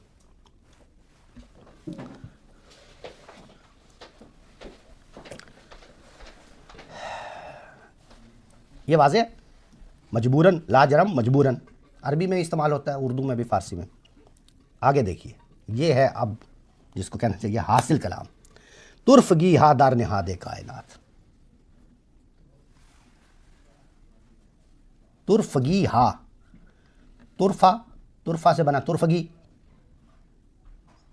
انوویشن. ہا سے اس کی ہوگی پلورل. ترفا سمجھتے ہیں نا؟ اردو میں بھی ہم استعمال کریں، یار یہ کیا ترفا تماشا ہے، یہ کیا نیا تماشا ہے، کیا عجیب تماشا ہے، ترفا تماشا. اردو میں بہت استعمال. تو ترفا سے بنی ترفگی. یہ تو آپ کو ہم نے پچھلی دفعہ ہم نے شاید پڑھا تھا نا کہ ہے اگر آئے نا ترفا کے آگے، جیسے ہے تو وہ ہے کٹ کے گافیہ گی لگ جاتا ہے. جیسے زندہ ہے تو کیا بنے گا؟ شگفتہ، طریقہ، تو گی لگ جائے گا اس کے آخر. اگر ہے تو گی لگے گا، اور اگر ہے نہیں ہے تو پھر چھوٹی یہ لگے گا. اگر ہے نہیں ہے تو پھر یہ چھوٹی یہ لگے گا، پھر گافیہ گی نہیں لگے گا، چھوٹی یہ لگے گا. یہ آپ یاد رکھیں. اور بعض اوقات اس میں غلط العام بھی ہو جاتا ہے، جس کی ہم نے پچھلی نشست میں مثال دی تھی نا. ہم پنجابی میں اکثر کہتے ہیں یار انہوں نے گھر فوتگی ہو گئی ہے. فوتگی نہیں ہوتا، فوتیدگی ہوتا ہے، کیونکہ اصل مصدر کیا ہے؟ فوتیدہ، فوتیدن، سوری مصدر کیا ہے؟ فوتیدہ، فوتیدن، اس سے بنا فوتیدہ. تو ہے لگ گئی، تو ہے کٹ کے کیا ہوگا؟ فوتیدگی. تو فوتگی نہیں ہوتا، فوتیدگی ہوتا ہے، یا پھر کیا ہوتا ہے؟ وفات ہوتی ہے کہ موت ہو گئی. ٹھیک ہے، تو اس طرح یہ جسٹ آپ کو مثال ہے کہ ترفا ہے تھی تو کیا بنا؟ ترفگی. یہ اس کی حالت ہے، یعنی اس ایڈجیکٹو کی حالت. عجیب ہونا، نیا ہونا، انوویشن، اس کی پلورل ہو گئی ترفگی ہا. در اس کے اندر. نہاد کائنات، کائنات کے باطن میں، کائنات کے ضمیر میں کیا چیز ہے؟ ترفگی ہے، انوویشن ہے. کائنات کی بناوٹ ایسے ہوئی ہے کہ اس کے ضمیر میں کیا ہے؟ نیا پن ہونا چاہیے، ہر لمحے ایک نئی چیز ہونی چاہیے. اصل میں بتانا یہ چاہ رہے ہیں. یعنی اگر آپ وہیں بیٹھے رہیں گے پرانے کوہنی چیزیں لے کے تو وہ، اب دیکھیں مصطفیٰ بھی یہی کہہ رہا تھا، اس کو انہوں نے تنقید کیا، لیکن ادھر دیکھیں یہ بات اصل میں کال پہنچانا چاہتے ہیں. ترفگی ہا در نہاد کائنات نیست از تقلید تقویم حیات. تقلید کے ساتھ حیات کی تقویم نہیں ہے. زندگی کی بناوٹ تقلید سے ہے ہی نہیں. یعنی کاپی کرنے میں، یعنی تقلید سے مطلب کسی کی تقلید کرنا، اس کی یعنی اس کا مقلد ہو کے اس کے پیچھے چلنا، اس کو اسی کا رائٹ. فالو کرنا. ہاں وہ اس کا وہ ایک شعر مجھے یاد ہے. پلیز. وہ ہے نا طرز آئین نو سے ڈرنا، طرز کوہن پہ اڑنا. زندگی مقام یہی کٹن ہے، منزل یہی کٹھن ہے قوموں کی زندگی. قوموں کی زندگی میں.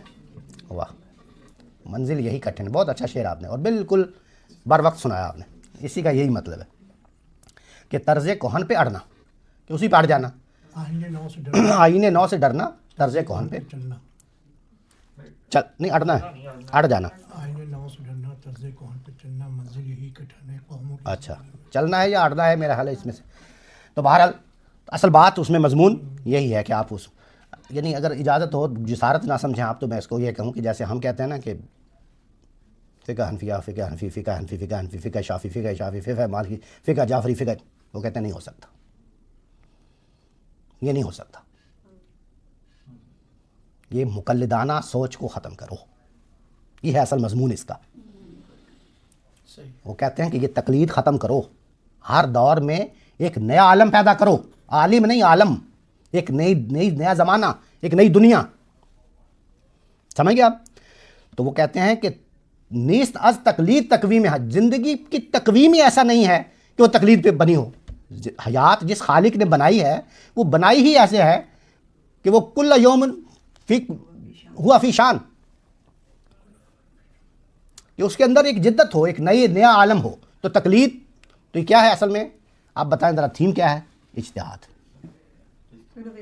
انوویشن. اجتہاد، یا آپ کے اجتہاد جو ہوتا ہے نا، آپ کو پتہ ہے کہ یہ reconstruction of religious thoughts in Islam جو ہے، اس کا پورے اگر 7 ان کے خطبے ہیں جو چھپے ہوئے ہیں، ان میں سے جو میرا خیال 6 جو ہے خاص طور پہ principle of movement in the structure of Islam, principle of movement in the structure of Islam.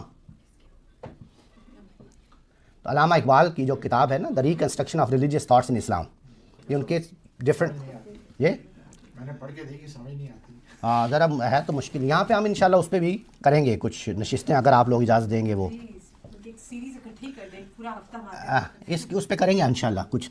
تو لیکن اس میں کیا، وہ دیکھیں وہ خطبہ کیا ہے، وہ یہی ہے کہ اجتہاد کو پیدا کرو، اجتہاد کو زندہ کرو.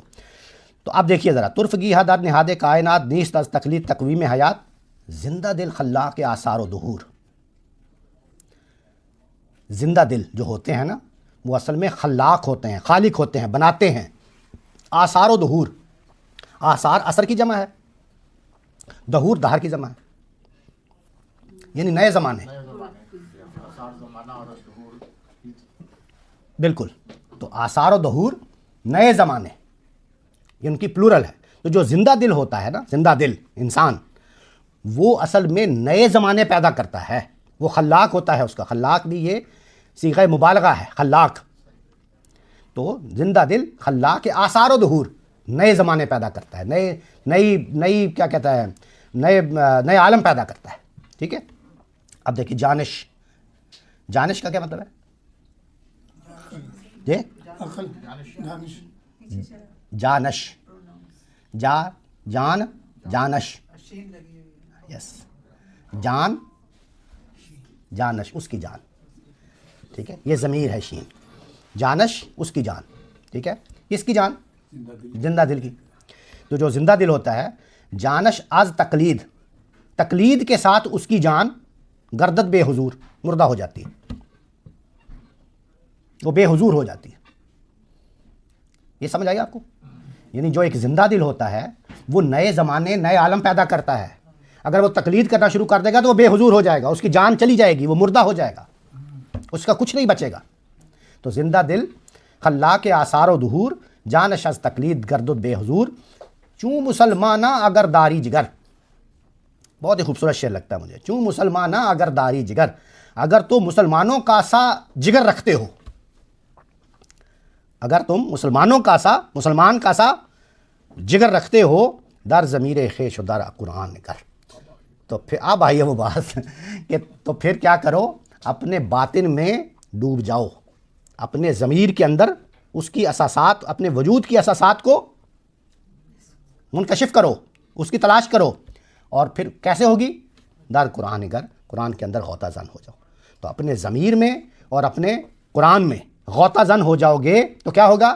پھر تم زندہ دل کہلاؤ گے، اور پھر تم خلاق آثار و ظہور بن جاؤ گے، اور پھر وہ نیا عالم، پھر تم تقلید سے ہٹ جاؤ گے، پھر تم اجتہاد کرو گے.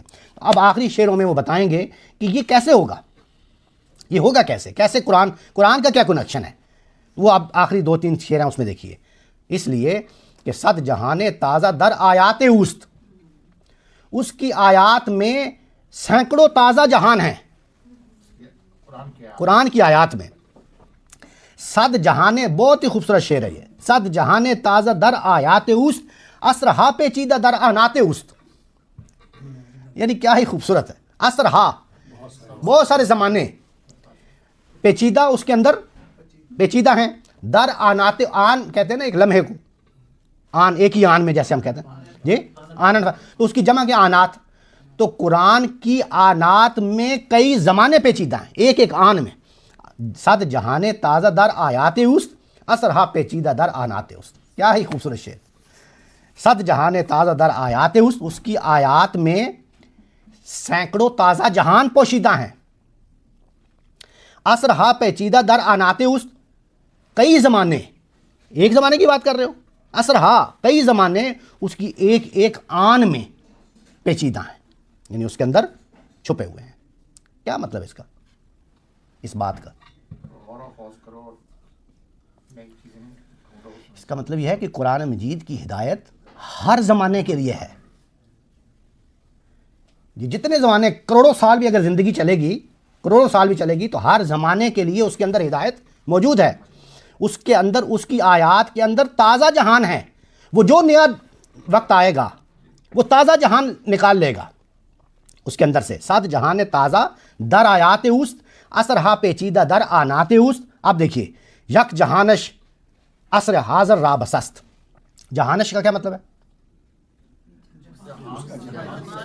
اس کا جہان. جہان، جہانش، اس کا جہان. یک جہانش، ایک جہان. عصر حاضر راہ، اس موجودہ دور کے لیے ایک جہان. بسست، کافی ہے. اس کے لیے بس ایک جہان نکال لو جو اس وقت ضروری ہے. یک جہانش عصر حاضر راہ بسست، گیر اگر در سینہ دل مانی رسست. کیا ہی خوبصورت مصرع ہے. گیر کہتے ہیں نا پکڑ لینا، گیر پکڑ لو. اگر سینے میں دل مانی رسست رکھ، اگر سینے میں دل ہے، کون سا دل؟ مانی رس. مانی رس، رس سمجھتے ہیں نا رسیدن سے، جیسے رسید کٹتی ہے نا، رسید مطلب پہنچنا. تو دل مانی رس، وہ دل جو مانی تک پہنچتا ہے، مانی رس. اگر سینے میں وہ دل رکھتے ہو جو مانی رس ہو، جو مانی تک پہنچ رکھتا ہو، مانی تک ایکسیس رکھتا ہو، قرآن کا معنی تک. تو پھر میری یہ بات، گیر، اس کو پکڑ لو. گیر اگر در سینہ دل، یعنی یک جہانش عصر حاضر را بسست، اس عصر حاضر کے لیے ایک کافی ہے. یہ بات پکڑ لو، باندھ لو پلے سے. اگر سینے میں وہ دل رکھتے ہو جو مانی رس ہے، جو مانی تک پہنچتا ہے. تو آپ دیکھیے، بندہ مومن ز آیات خداست. جو بندہ مومن ہوتا ہے وہ اللہ کی آیات میں سے ایک آیت ہے، اللہ کی نشانیوں میں سے ایک نشانی ہے. ہر جہان اندر برو چوں کباست. بر سمجھتے ہیں؟ سینہ. یہ کپڑے کہتے ہیں نا اس کپڑے کا بار کتنا ہے، اردو میں پنجابی میں کہتے ہیں کپڑے کا بار کتنا ہے، بار کہتے ہیں سینے کو. ہر جہاں اندر برو، وہ جو بندہ مومن ہے اس کے سینے میں ہر جہان چوں کباست، جیسے کپڑے ہوتے ہیں اس طرح ہے. چوں کون گردد جہانے در برش، اگر اس کے سینے میں، برش وہی ہے جو اوپر بار ہے، اس کے سینے میں کوئی جہان پرانا ہو جاتا ہے. چوں کون گردد، اگر پرانا ہو جاتا ہے، مید حد قرآن جہان دیگرست، قرآن اس کو ایک نیا جہان دے دیتا ہے. بندہ مومن ز آیات خداست، بندہ مومن خدا کی آیات میں سے ایک آیت ہے. ہر جہان اندر برو چوں کباست، یعنی چوں کباست کا کیا مطلب ہے کہ یعنی پرانے ہو گئے کپڑے تو اتار دے گا، نئے پہن لے گا. پورا جہان، پورا عالم اس کے لیے پرانے کپڑوں کی طرح ہے. نئے عالم کی ضرورت پڑ گئی ہے، کپڑے چینج کر لے گا. اور وہ نئے کپڑے کہاں سے آئیں گے؟ آئیں گے قرآن. جی وہ یہ کہتے ہیں کہ جب قرآن کو آپ ایک دفعہ پڑھتے ہیں آپ کو ایک علیحدہ معنی سمجھ آتے ہیں، جب اس کو اور ذرا ڈیپ سے پڑھتے ہیں اور سمجھ آتے ہیں. تدبر کرتے جائیں تو اس کے اندر وہ کھلتے جائیں. یہ بالکل یہی بات ہے. اثرہا پیچیدہ در آناتے اوست، جی نئی چیز سامنے آتی ہے. تو چوں کہن گردد جہانے در برش، در برش، در برش، بر مطلب سینہ، برش اس کا سینہ. تو اس کے سینے میں جب ایک جہانے کا مطلب ایک جہان پرانا ہو جاتا ہے، کہن گردد پرانا ہو جاتا ہے، مید حد قرآن جہانے دیگرش، اس کو ایک نیا جہان، ایک دوسرا جہان اس کو دے دیتا ہے. تو یہاں ان کی بات یہ مکمل ہوئی سعید حلیم پاشا کی. تو پھر دوبارہ علامہ اقبال نے یہ ساری بات سننے کے بعد ان سے کہا زور کے ماں خاکیاں بے نا خداست، ہماری خاکیوں کی، ہم جو مٹی پہ رہتے ہیں، وہ اوپر ہے نا گئے ہوئے آسمان میں گئے ہیں، تو نیچے ماں خاکیاں، ہم خاکیوں کی زورک یعنی کشتی، ہماری کشتی جو ہے اس کا ملاح نہیں ہے، بے نا خداست، ہم اس کشتی میں پھنس چکے ہیں جس کا کوئی ملاح نہیں ہے. کس نہ داند عالم قرآن کجاست، کسی کو نہیں پتا کہ وہ عالم قرآن، ایک جو نیا عالم قرآن وہ کہاں ہے. کس نہ داند عالم قرآن کجاست، کہ وہ نیا عالم کہاں پہ ہے. تو یہ آج کا جو ہمارا تھیم تھا اقبال اور قرآن، اس میں میں اس کو، السلام علیکم، اب میں اس کو ذرا، اب آپ کو، اب سب الفاظ تو آپ سمجھ گئے، تو اس کو ایک دفعہ میں روانی سے پڑھنے لگا ہوں، تو اب آپ کو پنجابی میں کہتے ہیں چس آئے گی. یعنی اب آپ کو وہ حاض اٹھائیں گے اس کلام سے کہ آپ اس کا مفہوم تو سمجھ گئے کہ اب وہ کہنا کیا چاہ رہا ہے. آپ سنیے غربی، لیکن آپ مجھے پلیز روکیے، جہاں اگر کوئی لفظ ابھی بھی رہتا ہو، کوئی پریشانی، کوئی اشکال ہو تو مجھے فوراً وہی غربیاں را زیر کی ساز حیات، شرقیاں را عشق راز کائنات، زیر کی از عشق گردد حق شناس، کار عشق از زیر کی محکم اساس. عشق چوں با زیر کی ہمبر شبد. اب میں یہ کنسیڈر کر رہا ہوں کہ آپ کو یہ سب سمجھ آ رہی ہے نا؟ Very good. زیر کی نہیں آ رہی؟ آپ کی سمائل یہ بتائیں گے. اچھا کیونکہ دوبارہ، اچھا چلیں. غربیوں کے لیے یعنی ویسٹرنز کے لیے عقل جو ہے وہ زندگی کی بناوٹ ہے، ساز حیات اس کی بناوٹ. ابھی میں نے بتایا کہ ساز جو ہے وہ ساختن سے حاصل مصدر ہے.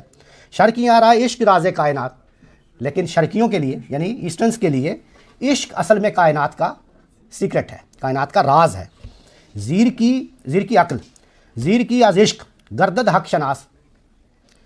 زیر کی جو ہے عقل اور عشق اگر مل جائیں تو وہ حق شناس ہو جاتے ہیں. کار عشق کا زیر کی محکم اساس، عشق کا معاملہ، عشق کا کار، عشق کا کام زیر کی کے ساتھ ایک محکم بنیاد فراہم کرتا ہے. عشق چوں با زیر کی ہمبر شبد، جب عقل کے ساتھ وہ ہمبر شبد مل جاتا ہے تو پھر کیا ہوتا ہے؟ نقش بندے عالم دیگر شبد، تو پھر وہ ایک نیا عالم کا نقش اس منصہ شہود پر وجود پذیر کر دیتا ہے. خیز و نقش عالم دیگر بنا، اٹھ اور وہ عالم دیگر کو پیدا کر، اس کا وجود بنا.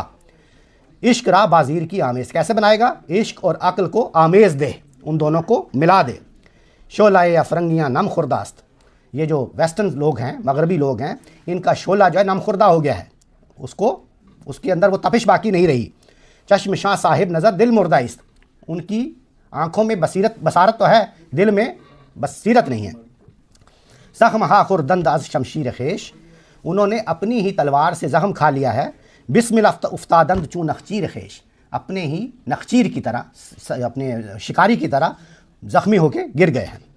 سوز و مستی را مجو، سوز و مستی کو تلاش نہ کر، از تاک شان، ان کی انگور کی بیل سے، ان کی انگور کی بیل سے تو یہ سوز و مستی کو تلاش نہ کر، عصر دیگر نیست در افلاک شان، ان کے افلاک میں، ان کے ہیونز میں نیا زمانہ نہیں ہے، نئی زندگی، نیا دور نہیں ہے، زندگی را سوز و ساز از نار تست، یہ تمہاری سینے کی آگ ہے جو زندگی کو ساز و سوز دے گی۔ سوز و ساز اب تو سمجھ آ گئی نا، سوز سوختن سے، ساز ساختن سے، ٹھیک ہے نا، یعنی وہ زندگی کی حدت، زندگی کی حرارت، زندگی کی تپش بھی، اور اس کی بناوٹ بھی، اس کی تقویم بھی۔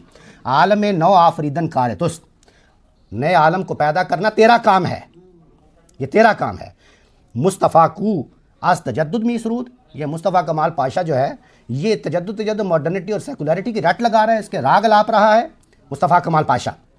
گفت وہ کہتا ہے نقش کوہنا راہ باعث ضرور، کہ پرانے نقش کو مٹا دینا چاہیے، یہ بڑی سخت الفاظ میں وہ کہہ رہے ہیں کہ مصطفیٰ یہ کہتا ہے، وہ راگ الاپ رہا ہے تجدد کے اور ماڈرنٹی کے اور سیکولرٹی کے، اور کہتا ہے کہ پرانی چیزوں کو مٹا دو۔ اب کہتا ہے نو نہ گردد کعبہ را رخت حیات، کعبے کے اندر سامان حیات نیا نہیں ہو، یعنی دین کے اندر تم کوئی نئی چیز داخل نہیں کر سکتے۔ غرض افرنگ آئے لات، جتنے مرضی تو متاثر ہو جاؤ ان کے لات و منات سے، تم اس کعبے کو رینوویٹ نہیں کر سکتے، نو نہ گردد نہیں ہو سکتا نیا۔ اور ترک را آہنگ نو در چنگ نیست، ان کے ساز میں، ترکوں کے ساز میں نیا راگ نہیں ہے، نیا آہنگ نہیں ہے۔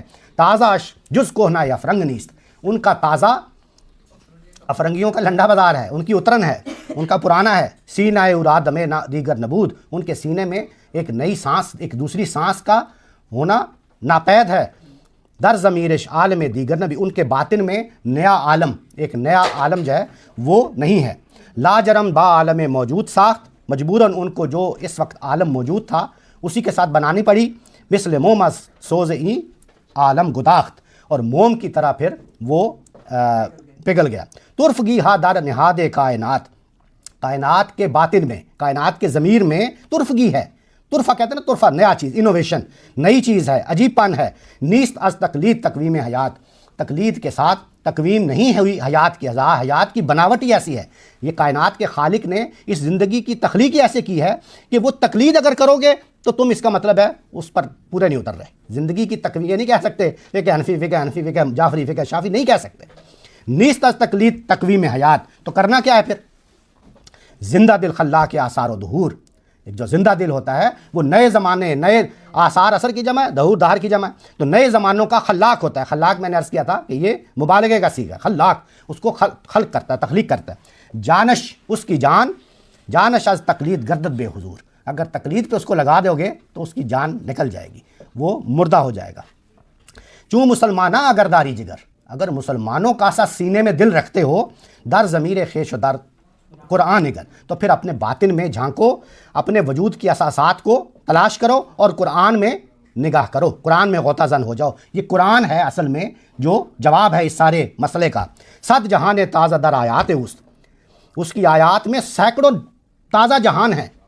کیا مطلب ہے؟ مطلب یہ ہے کہ ہر زمانے میں وہ ایک نیا جواب دے گا جو اس زمانے کے مطابق ہوگا۔